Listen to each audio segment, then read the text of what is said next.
राजा ने समाचार भेजे कि हम शालीभद्र के घर पे जा रहे हैं, और रथ पे बैठ करके राजा कहाँ पहुंचे? शालीभद्र के जहां उनका महल था वहां पहुंचे। भगदड़ मच गई, अरे महाराजा अपने घर आ रहे हैं, महाराजा अपने घर आ रहे हैं। माता भद्रा सेठानी ने कहा, अरे आते हैं तो आने दो, राजा भी तो मेरे बेटे जैसे है, कोई बात नहीं, आएंगे तो उनका आदरातिथ्य करेंगे, वो चाहेंगे उतना कर भर देंगे, जो वो चाहेंगे वो कर देंगे, आने दो, उसका टेंशन लेने की कोई जरूरत नहीं है। और राजा रथ से उतरे, अंदर आए। माँ जी अपनी बैठक में बैठी हुई थी, कहा बेटा आओ बैठो। और माता जी स्वयं खड़ी हो गई, कहा तुम राजा हो, और राजा छोटा तो भी बड़ा, साधु छोटा तो भी बड़ा, शेर का बच्चा छोटा तो भी बड़ा कहलाता है, और सर्प का बच्चा भी छोटा तो भी बड़ा कहलाता है। बेटे तुम उम्र में तो मेरे बेटे जैसे हो, किंतु तुम राजा हो, इसके लिए तुम्हारा सम्मान मुझे उठ के करना चाहिए। खड़ी होकर के माता जी ने उसको आओ पधारो कहा, और उसके बाद राजा अपनी बैठक देखने लग गया कि कुर्सियां जमी हुई थी, वहां पे बैठ जाएंगे। उसने कहा बेटा यहाँ नहीं बैठना, यहाँ तुम्हारा काम नहीं, यहाँ तो आने जाने वाले लोग, इधर उधर से लोग आते हैं बैठते हैं। राजा श्रेणिक देखता है, ये कोई कारीगरी है? ये लकड़े का इतना सुंदर काम, इतनी मेहनत, इतनी डिजाइन, बाप रे बाप, देखो तो आके चौंधिया जाए, ऐसी यहाँ की कारीगरी है। और माँ जी कहती यहाँ नहीं बैठना। पहले मंजिल पे माँ जी स्वयं चढ़ी आगे और कहा बेटा इधर आओ तुम। वे चढ़ने लगे पायरिया, तो पायरिया ऐसी सुंदर, राजा को ऐसा डर लगने लग गया कि कहीं मेरे पैर के वजन से पायरी में तरार ना पड़ जाए। कांच की पायरिया थी और सारा प्रतिबिंब उसके अंदर पड़ता था। ऐसी पायरिया चढ़ करके ऊपर पहले मंजिल पे महारानी उसको लेके गई, माता जी लेके गई। और पहले मंजिल पे गए तो देखा इतना सुंदर चांदी का सारा कारागिरी का काम वहां पे हुआ था। ऐसे झुंबर लटक रहे थे, ऐसी डिजाइनें वहां पे की थी, ऐसी खिड़कियां, ऐसे दरवाजे, ऐसे पर्दे। राजा को तो चक्कर आने लग गए कि सेठ के घर में इतनी ज्यादा संपत्ति, इतना ज्यादा वैभव मैंने तो कभी देखा ही नहीं। और राजा पहली मंजिल पे जा करके वहां की चांदी की डिजाइन वाली कुर्सी पे बैठने लगे। तो दादी जी ने कहा, माँ जी ने कहा बेटा यहाँ तो हमारे नौकर चाकर रहते हैं और तुम तो राजा हो, यहाँ कैसे बैठोगे? और एक मंजिल ऊपर चढ़ना है तुमको। और कहा कि इतनी बढ़िया जगह नौकर चाकरों के लिए, नौकर चाकर यहाँ आराम करते हैं, यहाँ बैठते हैं, इतनी सुंदर जगह। और आश्चर्य करते करते राजा ऊपर की मंजिल चढ़ने लग गए। ऊपर की मंजिल पे गए तो सारा सोने का डिजाइन किया हुआ, खिड़कियां, दरवाजे, झुंबर आदि सब सारे सोने से सजे हुए ऐसे थे। ऐसी कारागिरी वहां की थी, न जाने कितना पैसा वहां खर्च किया होगा, कहां कहां से कारागिर बुलाए होंगे और कब ये डिजाइन की होगी। राजा को तो चक्कर आने लग गए कि इतना सुंदर ये महल मैंने तो कभी अपनी जिंदगी में देखा नहीं। कहा बेटा और एक मंजिल ऊपर चढ़ना है, यहाँ तो हमारे आड़तीये आदि आते हैं ना, बिजनेस के लोग, वो यहाँ पे रहते हैं, यहाँ आराम करते हैं, यहाँ नहीं, और ऊपर चढ़ना है। और चौथी मंजिल पे जब ऊपर लेके गए तो सारा महल ऐसे पारदर्शी हीरे से चमकने वाला महल, चारों तरफ हीरो की डिजाइन की हुई थी, हीरो के पर्दे लगे हुए थे। और ऐसी एक एक पायरी चढ़ते हुए नीचे का फर्श देखा तो पूरा राजा उस फर्श में से, आजकल निकल गई ना मिरर पॉलिश, ऐसी वहां भी उस समय की थी। और उस समय भी ऐसी टेक्निक थी। हम समझते हैं सारी टेक्निक इसी जमाने में आई है, उस समय कुछ था ही नहीं। बीच का काल ऐसा गया, हम पराधीन हो गए, ब्रिटिश सरकार आ गई, मुगलों का राज आ गए, हम गुलाम बन गए और सारा दरिद्रता का मुंह हमको देखना पड़ा। और ये 5वां आरा चल रहा है, इसके अंदर ऐसा ही होने वाला है। इसकी बातें मैं संवत्सरी के दिन आपको कहूंगी।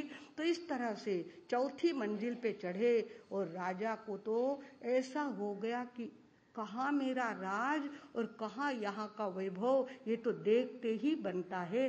तो राजा अपनी हाथ को मलने लग गया और ऐसे उंगलियों को हिलाने लग गया। तो उंगली में से एक अंगूठी जो ढीली थी वो क्या हो गई, नीचे उतर गई, नीचे गिर गई। नीचे गिर गई तो राजा इधर उधर अंगूठी देखने लग गया। माँ जी ने कहा दासी ध्यान में नहीं आता, जाओ अंगूठियां लेके आओ। अब जिनके घर में रोज ही गहनों की पेटियां आती थी, एक दिन गहने पहने कि सारे माँ जी के पास पहुंचा देते थे। अंगूठियां अंगूठियों में डाल दी जाती थी, चूड़ियां चूड़ियों में डाल दी जाती थी, पायजेब पायजेब में डाल दी जाती थी, और गले के सारे एक बड़े सारे, क्या बोलते हैं आप उसको, पेटी कहो, डब्बा कहो, या आपके कोठी, कोठी में डाल दिया जाता था। तो कोठी अंगूठियों से भरी कोठी थी। कोठी में से दासी गई, परात भर के अंगूठियां लेकर के राजा के पास में हाजिर हुई। कहा, राजन, इसमें से जो भी आपको पसंद है, जितनी भी आपको पसंद है, अंगूठियां ले ले। लोगों के घर में कितना भी हो, किंतु कोई हमें देना चाहे तो हमको तो संकोच होता है। राजा एकदम सक पका गए। अरे बाप रे, ऐसी कोई बात नहीं है। बोले, तुम अंगूठी देख रहे थे इधर उधर, इधर उधर जाने दो, वो कचरे में मिल जाएगी किसी को भी, उसकी चिंता मत करो, ये अंगूठी आप ले लो। राजा तो एकदम से अंदर से एकदम हड़बड़ा गए। कहा, नहीं नहीं, ऐसी कोई बात नहीं है, मुझे अंगूठी नहीं चाहिए, मुझे अंगूठी की कोई परवाह नहीं। राजा अंदर ही अंदर खजील हो गए, अंदर ही अंदर शर्मा गए, और उन्होंने देखा कि ये वैभव तो देखने जैसा है, मुझे पता नहीं मेरे शहर में ऐसे वैभव वाले लोग रहते हैं। और तब कहा कि राजन, यहाँ पे विराजो। सोने का सिंहासन था, वहां पर मखमल के गद्दे थे, उसको इतनी ऐसी डिजाइन थी, इतनी उसकी सजावट थी, और राजा को वहां बैठने को महारानी ने, माता जी ने कहा। और फिर दासी को कहा, जाओ ऊपर शालीभद्र को कहो कि हमारे नाथ आए हैं और तुम्हें नीचे आना है। शालीभद्र तो चौपट पासा खेलने में लगे हुए थे, इतना रंग चढ़ा हुआ था उनके खेलने में। 32 रानियां और उनके साथ खेलना उनका एक रोज की आदत पड़ी हुई थी, इतना रंग में खेल आया हुआ था। और दासी ने कहा, तुम्हें नीचे बुलाया है। तो शालीभद्र जी ने कहा कि कोई आड़तिया जो मांगता है वो कीमत उसको दे दो, उसका माल खरीद लो, मुझे को नीचे बुला रहे हो। वापिस दासी आई और कहने लगी, वो बहुत ज्यादा अपने खेल में मशगूल है और वो नीचे आना नहीं चाहते। रानी ने, माँ जी ने डांट के कहा, एक बार कहा कि शालीभद्र को कि नीचे आना है, हमारे स्वामी आए हैं और शालीभद्र को नीचे आना ही पड़ेगा। इतनी ज्यादा ऑर्डर गई। तो दासी ने भी जैसा कि वैसा समाचार वहां पहुंचाया कि माँ जी गर्म है, और माँ जी ने कहा, तुरंत आपको आना पड़ेगा। तब सारा सामान छोड़ के और नीचे उतर के आए। 4 मंजिल थे, ऊपर चढ़ी गए थे, 3 ही मंजिल आना था। 3 मंजिल नीचे उतर के आए। तब तक तो शालीभद्र जी को पसीना पसीना हो गया, पूरा भाल पे पसीने की बूंदे आ गई, इतनी थकान आ गई उनको। 3 मंजिल नीचे उतरे, उसमें थकान आ गई। और दूसरा सिंहासन तैयार था, वहां पर शालीभद्र जी को बैठने को कहा। राजा ने शालीभद्र जी का हाथ में लिया, मखमल जैसा हाथ। राजा ने देखा कि मेरे स्पर्श से कहीं उसको तकलीफ ना हो जाए, इतने महीन हाथ, इतने मऊ हाथ, इतने सॉफ्ट हाथ। राजा देख के अवाक हो गया कि ऐसे भी व्यक्तिमत्व होते हैं, ऐसी भी पर्सनालिटी होती है जिसके रोम रोम से पुण्य झरता है। अरे तुम्हें तो पसीना हो गया है, इतने से नीचे उतर के आ गए, उसमें पसीना हो गया। तब माँ जी ने कहा, बेटा, ये इस घर का मालिक है, ये इस घर का मालिक है, इसका नाम शालीभद्र है। और बड़ी मन्नतें मांगी, तब हमारे घर में बेटा आया। और बेटे की शादी हुई न हुई कि बेटे के पिताजी तो स्वर्गलोक में पहुंच गए। ऐसे हमारे घर की कहानी है।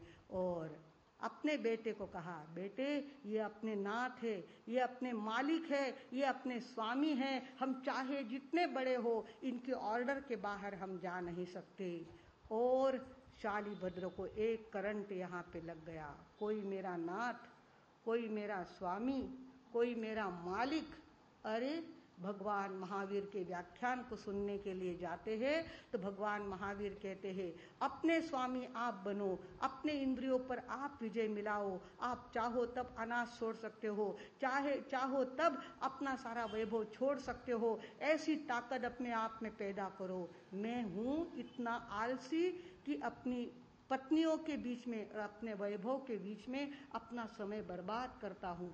मुझे भी स्वामी बनना है, मुझे भी मालिक बनना है, और मुझे भी नाथ बनना है। अब मुझे ये सारा वैभव छोड़ना ही पड़ेगा। एकदम से विचारों की धारा पलट गई। कोई वो टर्निंग पॉइंट ऐसा था, राजा का आना, माँ जी का बोलना और उस दिन का पसीना हो जाना। मेरा शरीर इतना मैंने पराधीन करके रखा है कि 3